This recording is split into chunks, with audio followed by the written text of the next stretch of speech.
ay ito po ay isang sa aking mga tula. Ang topiko naman po nito ay global warming at ang may linya po dito ng sinasabi, titayag tilubong ag mauyong, ang ikot ng mundo ay may sayad na sa ulo, something like that. Ang ikot ng mundo ay iba na, kaiba, it's crazy. Anyway, panang pasangbay itinyebe, sa Tagalog po ay paghihintay sa niebe.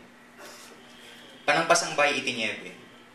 No tidakkel nga ima ti isang katawan, ti mapagustuhan, pagsisinno katan na, ti pwesto dagiti planeta, ken pagilyan. Asyete ti Mayo, intulod ka, ije taeng mo, saan na naging negum dagiti dakulap ta. Nupay nakarot lameg, umuneg, iti kawes ken guantes, sumalpot, pay iti kaunggan ti barukong, akas rayuma ti tumang ni tatang.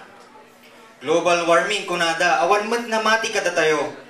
Uray ti ayan ayat ta nakabarbara, inalunon ti lameg, narumeg, ti pusok, akas lanar suod ayelo, manipod Antarctica, nalayos, ti baybay, dito'y pusok. Ti pagilyan tayo nayakaran, dito'y lubong ko nagkilo-kilo, uray ti Ecuador naglisil, jak mas daawan. Kitayag ti lubong ag mauyong, Mayo adanyebe, magnaak itangam ag kukkukot, ti pusok akadwanat sa nga parswaan. Andong inkaiyapon, dagita dingo managkukutong, tubngarem ti panawen, agmula kat ruot bareng, ag sublipay ti minuyungan.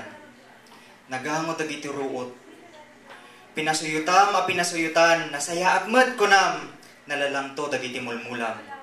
Dagiti ruot a kaguram, di maten nagrusing awan. Kaagaw dagiti mulam, awan met kanen ti baka kenwang.